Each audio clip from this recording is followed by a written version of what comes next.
이 모든 말씀 우리 구주 예수님의 이름으로 기도드렸습니다. 아멘. 오늘 말씀은요, 주의 인자하심을 맛보라는 말씀을 나누길 원합니다. 베드로가 이 첫 번째 서신 이 베드로전서를 보낼 때의 상황은 네로라는 황제가 기독교를 핍박하기 시작할 때였습니다.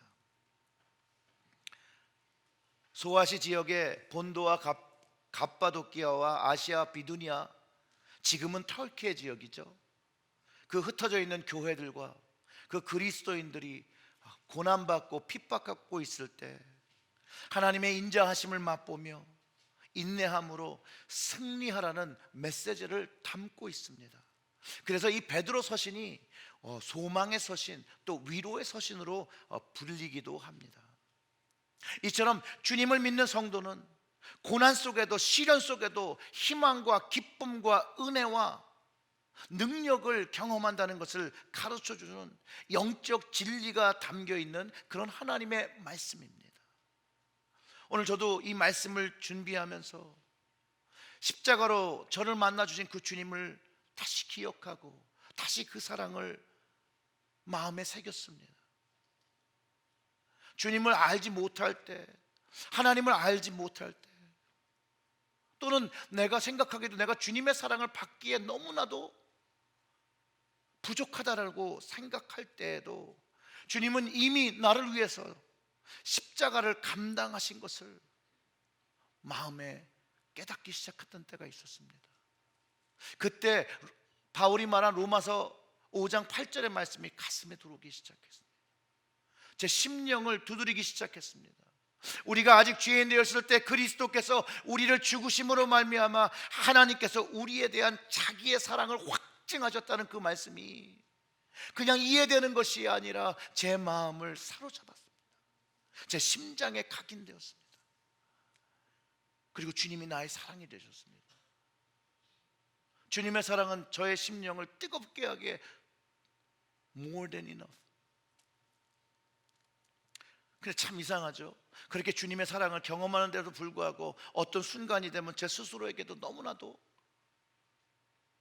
비관적인 얘기를 하죠. 부정적인 얘기를 하죠. 네가 뭘 할 수 있겠어. 참 구제불능이다. 야, 믿음이 없다 해도 이렇게 믿음이 없나. 죄도 많고 독한 말을 쏟아놓으며 자책을 할 때도 주님은 늘 나에게 좋은 분이셨다라는 거예요. 주님은 늘 나에게 선을 베풀어 주셨다는 것을 기억할 수 있습니다.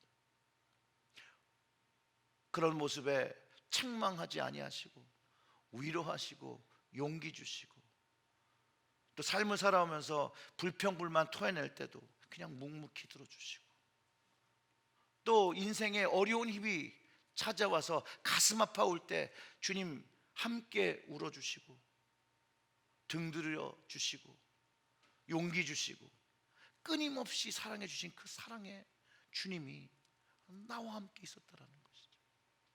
그리고 조금만 잘한 일이 있으면 주님께서 나보다 더 기뻐하시고 칭찬해 주시고, 주님 앞에 나온 것만으로 해서 너무나도 고마워하고, 주님이 기뻐하시는 그것을 통해서 주님이 우리에게 부어주신 주님의 그 인자하심, 그 사랑을 경험할 수 있었고 맛볼 수 있었고, 또한 그것을 통해서 주님께서 주님의 이 사랑을 맛보며 살아가라는 것이 우리가 살아가야 될 목표구나 라는 것을 깨닫기도 했습니다. 김길동 집사님이 퇴원하시고 집에 계실 때 이제 방문을 했는데, 저분이 이제 기도해 주셔서 너무 감사하다고 그러시더라고요. 그런데 기도한 게 뭐 그렇게 큰일이에요. 저분한테 뭐라고 말씀드렸냐면, 그냥 살아줘서 고맙다, 일어나줘서 고맙다. 그러면서 주님의 마음을 제가 좀 이해할 수 있었습니다. 주님께서 우리가 주님 앞으로 나올 때 주님께서 그렇게 말씀하신다는 거죠. 나와줘서 고맙다, 내게 와줘서 고맙다 라고 말씀하시는 그 주님의 인자하심은, 그 인자하심을 맛보면 우리의 가슴은 주님의 사랑으로 뜨거워지기 시작한다는 것이, 주님의 인자하심을 맛보면 마음속에 불을 가지게 됩니다. 여러분들은 어떠셨습니까? 저는 주님을 만난 그 첫사랑이 너무 좋아요. 세상의 모든 것을 가진 것 같았어요. 정말 아침부터 저녁까지 교회에서 시간 보내는 거 너무 좋고, 시간 날 때 말씀 보고 시간 날 때 기도하고, 그냥 주님이 너무 좋았어요. 저희 어머니 그때 교회를 안 다니셨는데, 저희 어머니가 제가 하도 교회 가서 사는 걸 보고 우리 집에 광신자가 하나 나왔다고, 큰일 났다고 조롱하시며 핍박하실 때가 있었는데, 저는요 그냥 주님의 그 사랑으로만으로도 너무 마음이 뜨겁고 좋았던 그런 시간입니다.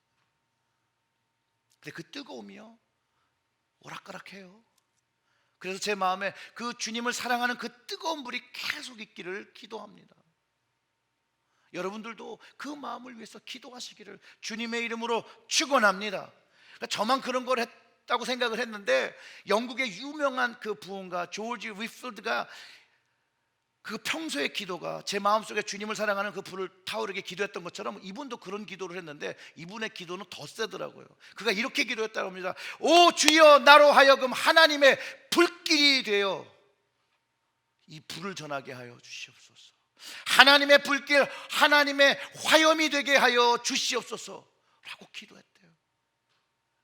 그분도 그 마음에 늘 하나님을 향한 사랑의 불이 활활 타오르기를 기도했다라는 것이에요. 감리교회 창시자가 되는 존 웨슬리 목사님도 영국의 부흥이 일어날 때 그 청년들을 향해서 부르짖는 말씀이 있었는데, 그때 이렇게 얘기했다 합니다. 내 영혼에 하나님의 불을 붙여라. 그러면서 여러분 영혼에 하나님의 불이 붙어 있습니까? 아니면 그 영혼이 캄캄하고 그 영혼이 냉랭하고 그 영혼이 쓸쓸한 자리에 있습니까? 라고 질문하면서, 내 영혼에 하나님의 불을 붙여라. 이 거룩한 불이 우리 심령에 붙어 있어야 합니다. 만약 우리의 심령에 이 거룩한 불이 붙지 아니하면, 여러분 그 속에 무슨 불이 있는 줄 아십니까? 탐심의 불이 있고 음욕의 불이 있고 질투의 불이 있습니다. 우리의 심령 속에 거룩한 불이 붙지 아니하면 죄악의 불이 있습니다 라고 말씀하시면서 그 청년들에게 내 영혼에 하나님의 불을 붙여라 라고 선포했다고 합니다. 맞습니다. 우리의 심령에는 위로부터 내려오는 하나님의 그 사랑의 불이 있어야 합니다. 주님의 그 인자하심의 불이 있어야 합니다. 불이 붙어야 합니다. 주님의 인자하심을 맛볼 때만이 우리의 심령에 주님의 사랑의 불이 타오르기 시작한다는 것이죠. 그리고 주님의 사랑의 불을 맛본 우리가, 우리의 심령이 활활 타오를 때 우리의 삶 속에서 우리의 죄가 끊어지게 되는 것이죠. 다른 표현을 하면 우리의 죄가 하나님의 불로 다 타서 없어지는 것이에요. 그 주님의 인자하심을 맛본 이가 베드로전서에서 2장 1절에 말하는 그 모든 악독과 모든 기만과 외식과 시기와 모든 비방의 말을 버리게 된다는 것이에요. 주님의 임재하심을 경험하는 그 불이 임할 때 경험하는 것이라고 이야기합니다. 그 사랑을 경험할 때 주님의 불이 마음에 임했기 때문이죠. 그 주님의 사랑의 불은 그 죄악의 불을 태워버린다는 것이죠. 여기서 말하는 악독은요, 남을 해하려고 하는 그 모든 악을 가진 것을 의미합니다. 악의 마음. 기만은 거짓을 얘기합니다. 속임수죠, 속임수. 외식은 뭔지 아시죠? 본인이 아닌데 인체하는 것. 그리고 시기하는 말, 질투의 마음, 이것들은 다 탐심의 마음에서, 음욕의 마음에서 시작이 됩니다. 그리고 이 진행되어진 이 모든 것들이 우리의 입술을 통해서 나온다는 것이죠. 그런데 주님의 임재하심을 맛본 자는 그 불이 이것들을 막아낸다는 거예요. 그리고 주님을 더욱 알기 사모한다라는 거예요. 그래서 베드로가 이렇게 얘기한 거죠. 갓난 아이들처럼 순전하고 신령한 젖을 사모한다고 얘기한 것이. 그 임자하심을 맛보며 마음에 불이 켜지면요, 이제 신령한 것을 사모하기 시작합니다. 아기가 성장하기 위하여 젖을 먹어야 하는 것 같이 하나님의 인자하심으로 그 사랑으로 태어난 새 생명은 영적인 젖을 먹기 시작해야 한다는 거예요. 그것에 갈증을 느끼고 배고픔을 느끼기 시작한다는 것이죠. 그러니 이 신령한 정이 무엇인가 우리가 생각해보면 하나님의 말씀과 하나님과 함께 하는 기도, 그 대화라는 것이죠.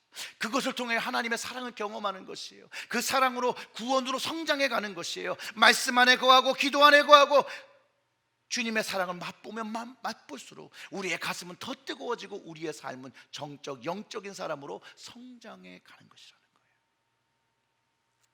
구원에 이른다는 그 말은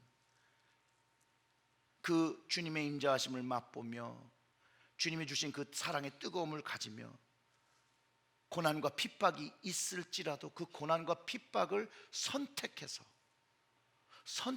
주님 때문에, 주님의 사랑 때문에 선택하며 그 주님을 전하는 그것으로 믿음으로 승리하는 것, 그것을 이야기하고 있다는 거예요. 그래서 주님 다시 오신다라고 하신 그날까지 그 믿음을 가지고 자라야 함을 가르쳐주고 있습니다. 신령한 것, 그 말씀과 기도를 계속해서 반복해서 날마다 해야 되는 이유는 바로 그 주님의 사랑을 기억한다는 것이에요. 그것을 맛본다라고 표현한 거죠. 주님의 그 사랑과 은혜를 말씀과 기도 속에서 날마다 맛보는 것이에요. 그때 주님의 그 주신 이 불이요, 계속해서 내 마음속에서 그 불을 태우며 살아가게 되는 것이에요. 오직 이 기도와 말씀만이, 이 말씀과 기도만이 이 주님과의 사랑의 관계를 계속해서 유지하며 뜨겁게 한다는 거예요. 말씀은 늘 우리에게 주님께서 나에게 베푸신 은혜와 그 사랑을 기억나게 하고 그 사랑으로 우리가 살아갈 수 있는 근본적인 힘을 주기 때문에 그렇습니다. 그리고 그 사랑을 깊게 합니다. 물론 우리가 주님을 사랑한다고 고백하죠.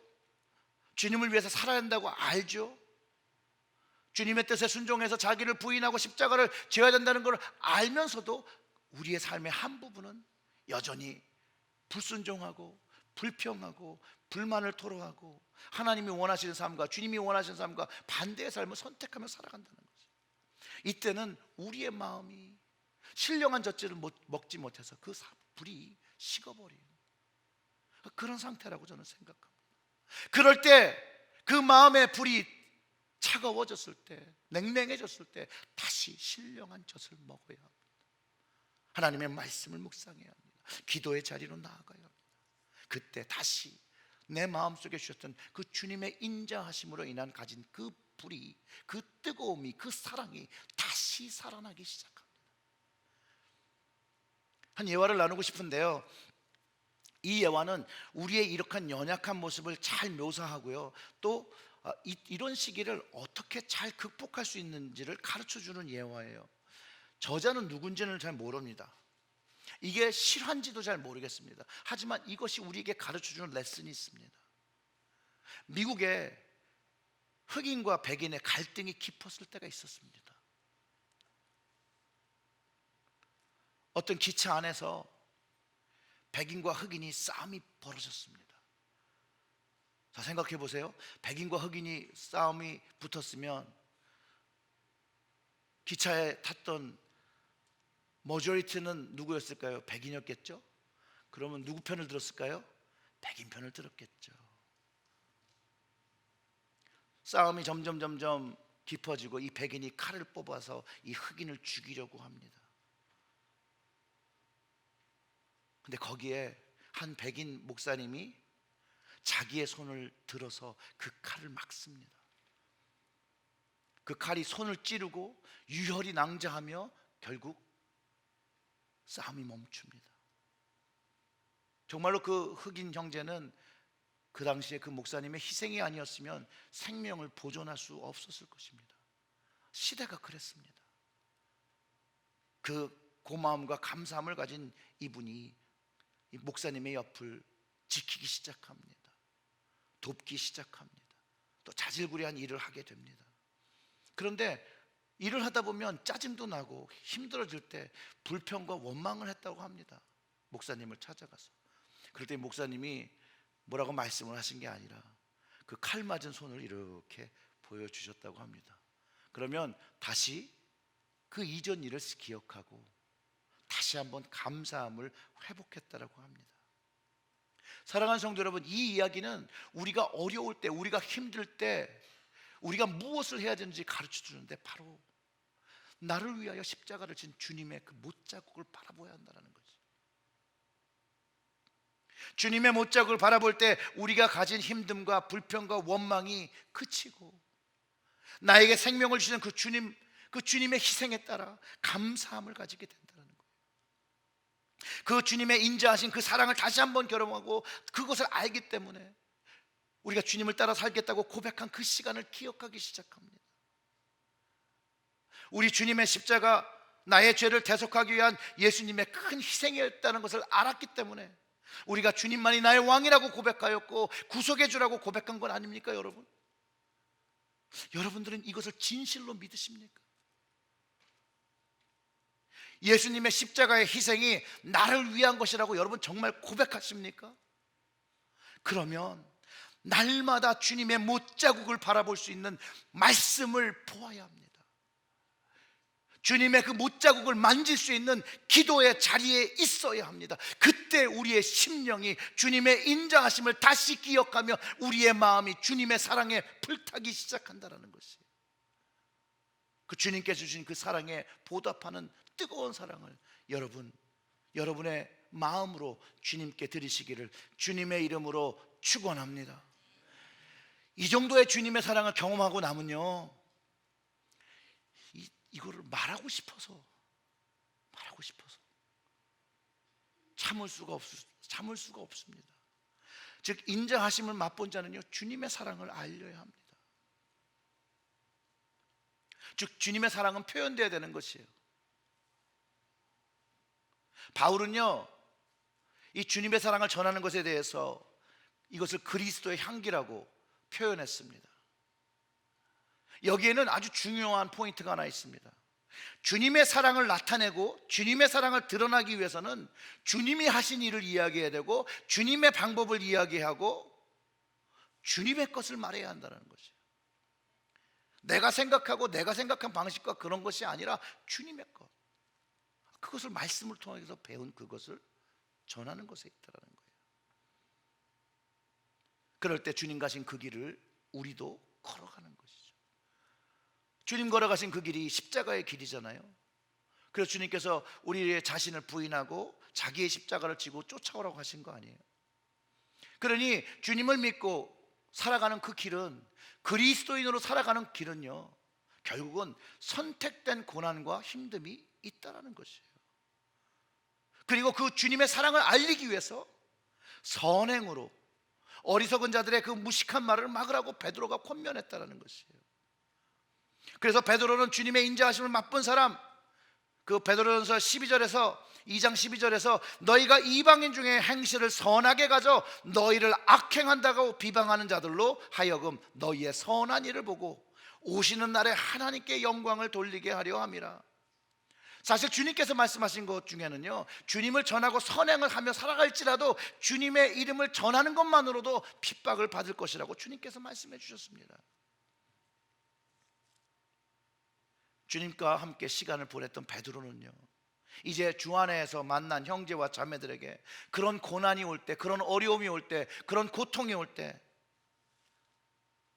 이런 마음을, 이런 삶의 태도를 가지라고 하는데, 그것이 19절과 21절에 잘 표현되어 있습니다.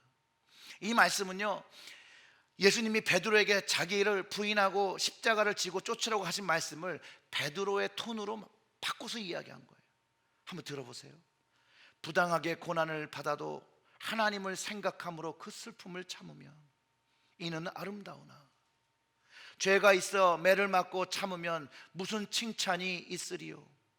그러나 선앙을 행함으로 고난을 받고 참으면 이는 하나님 앞에 아름다우니라.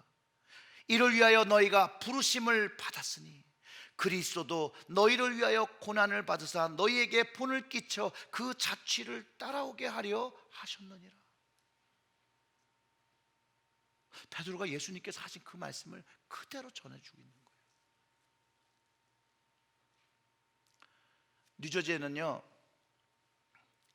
미얀마 사람들을 위한 난민 캠프가 있습니다.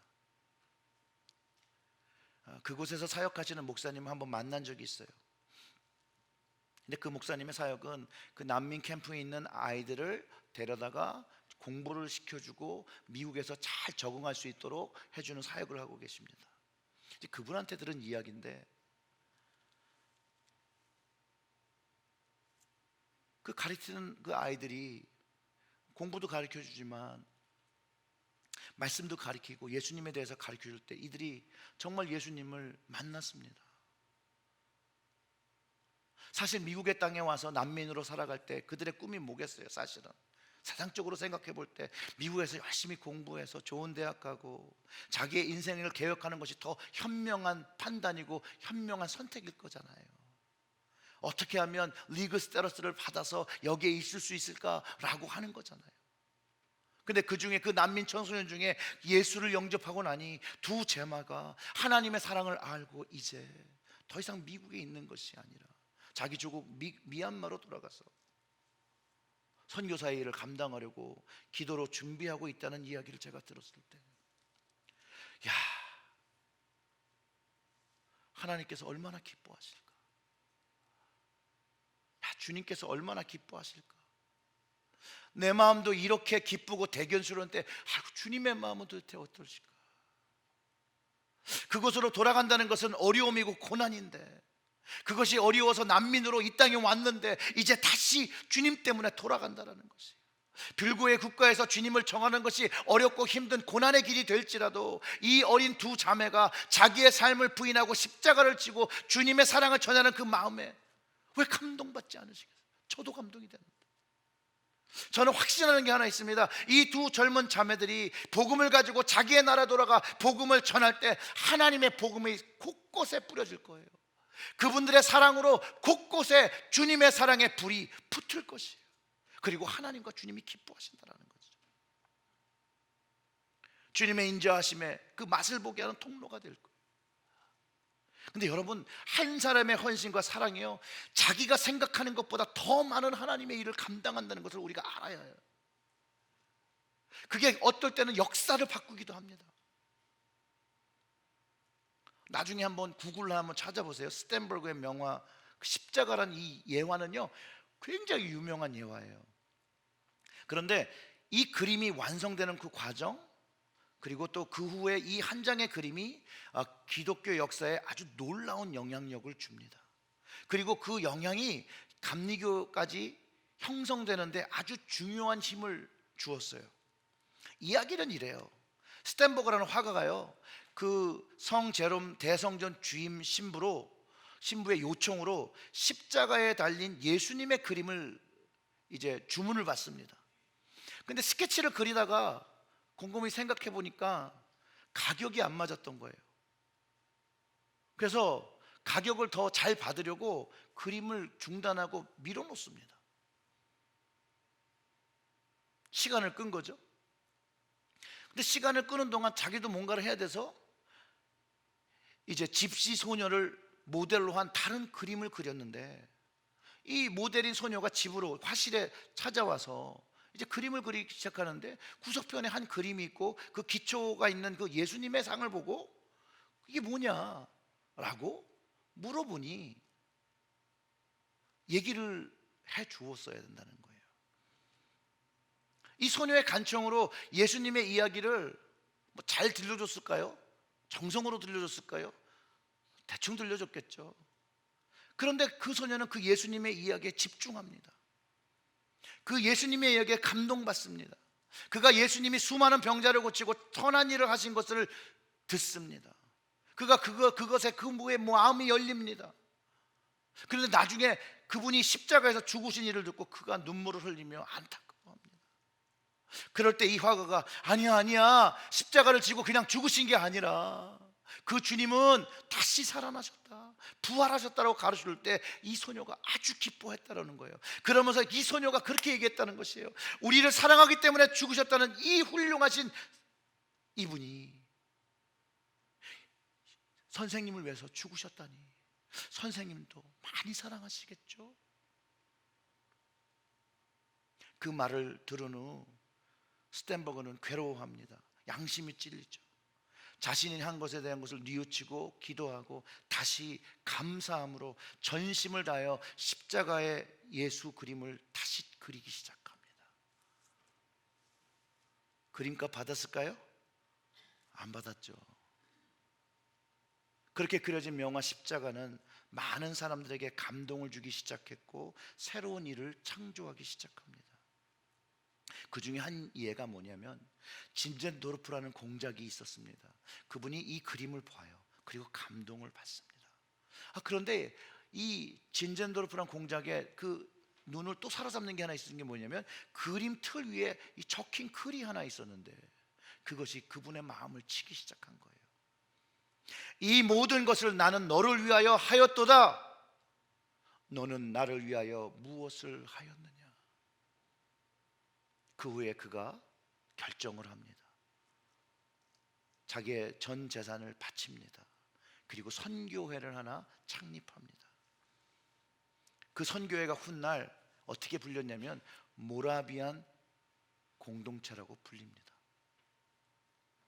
이 모라비안 공동체는요, 특별히 선교와 전도에 헌신하는 공동체인데 복음의 빚진 자는 의식을 가지고 구령의 열정을 가지고 했던 공동체였는데 우리 감리교 창시자 웨슬레 목사님도 그들의 뜨거운 신앙과 그 담대한 믿음에 자극을 받고 새롭게 거듭난 사람이 되었어요. 그리고 이 모라비안 목회자들의 그 영향과 지도를 받기도 합니다.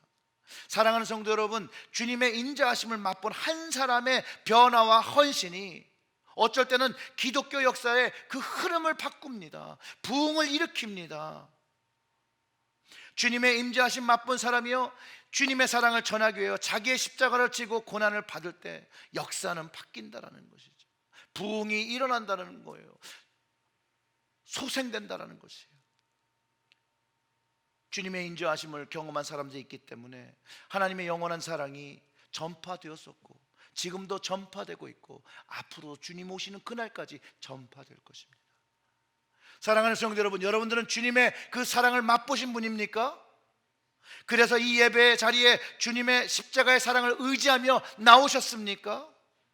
또 주님께서 말씀하시는 그 십자가 내 삶 속에서 젖어야 되고 주님이 그것을 원하신다는 것을 여러분 깨닫습니까? 그러면 주님의 인도하심을 따라서 그 인자하심을 따라서 주님의 길로 행하시기를 주님의 이름으로 축원합니다. 주님의 방법이에요. 근데 그 주님의 방법이 바로 4절과 5절에서 가르쳐 주는 거예요. 인자하심을 맛본 사람은 거룩한 제사장의 삶을 살아야 한다는 거예요. 주님의 인자하심을 경험하고 그 인자하심을 따라 사는 사람은 거룩한 제사장의 삶을 살아야 한다는 것이에요. 4절과 5절의 말씀을 다시 읽어보면 이렇습니다. 사람에게는 버림받아 되었으나 하나님께는 택하심을 입은 보배로운 산돌이신 예수께 나아가 너희도 산돌같이 신령한 집으로 세워지고 예수 그리스도로 말미암아 하나님이 기쁘시게 받으실 신령한 제사를 드릴 거룩한 제사장이 될지니라. 주님의 임재하심, 그 십자가의 구속의 은혜를 경험한 사람은 주님과 같이 집을 짓는데 신령한 집을 짓는다고 했어요. 그 성경에서 얘기하는 거죠. 바로 그게 교회예요. 교회. 우리가 지금 나와서 예배를 드리는 교회라는 것이죠. 이 신령한 집에서 하나님께서 기쁘게 받으실 신령한 예배를 드리는 것이 크리스찬의 아이덴티티라는 거예요. 정체성이라는 거예요. 그 정체성이 여러분들과 제가 거룩한 예배자, 거룩한 제사장이라는 것이죠. 이번 주간에 자녀들을 위하여 특별 새벽 기도를 할 때 묵상한 말씀이 레위기의 말씀이었는데 동일한 말씀이었어요. 그 동일한 말씀을 우리에게 가르쳐 주셨어요. 예수 그리스도의 보혈로 그 제사로 우리의 죄를 덮고 우리를 거룩하게 만드셨고 우리를 제사장으로 세워주셨다고 성경이 가르쳐주고 있고 그 제사장은 하나님의 성결한 모습을 가져야 하며 감사함으로 나와 예수 그리스도로 옷을 입고 세상의 정욕과 육신의 일을 도모하지 말라고 하신 그 말씀을 우리가 경험했다라는 거예요. 왜냐하면 제사장은 하나님과 세상에서 성결한 사람으로 살아가야 한다는 것이죠. 물론 이미 예수님께서 십자가에서 우리의 죄를 씻으셨죠. 이제는 신령한 제사를 드려야 할 제사장의 몫을 감당하면 되는 거죠. 이 거룩한 제사장으로 살기 위해서 우리는 계속해서 주님의 인자하심을 경험해야 된다는 거예요. 그 인자하심을 경험하면 우리의 마음속에 불이 생긴다는 거예요. 그 불을 사랑하며 신령한 젖을 구하고 살아갈 때 우리는 주님 앞에 거룩한 예배자로, 거룩한 제사장으로 살아가게 된다는 거예요. 그리고 이것을 우리의 자녀들에게 물려주어야 한다는 거예요. 영적인 신앙의 유산을 우리 자녀들에게, 우리가 거룩한 제사장으로 불림을 받았던 것처럼 우리의 자녀들도 거룩한 제사장으로 세워주도록 양육해야 한다는 것이에요. 사랑하는 성도 여러분, 오늘 이 말씀이 감동이 되시며 주님의 인자하심을 구하시기를 주님의 이름으로 축원합니다. 그리고 이 마음속에 이 불을 가지고 신령한 젖을 날마다 먹고 주님의 사랑을 전하는데 여러분의 인생을 드리시기를, 거룩한 제사장의 삶을 살아갈 수 있게 해달라고 주님께 전심으로 온 마음을 다하여 구하시기를 주님의 이름으로 축원합니다. 우리 다 같이 예배합니다라는 찬양을 함께 먼저 드리겠는데요, 이 찬양을 드리면서 정말로 예배를 드리는 이유가 주님께서 우리를 사랑하시고 그 인자하심을 맛보기 때문이에요. 그래서 예배하는 것이에요. 오늘도 우리를 예배로 통하여 거룩한 제사장으로 세워주시고 우리의 예배를 받아주신 그 주님의 은혜와 사랑을 여러분 이 찬송 부르시면서 더 경험하시기를 주님의 이름으로 축원합니다.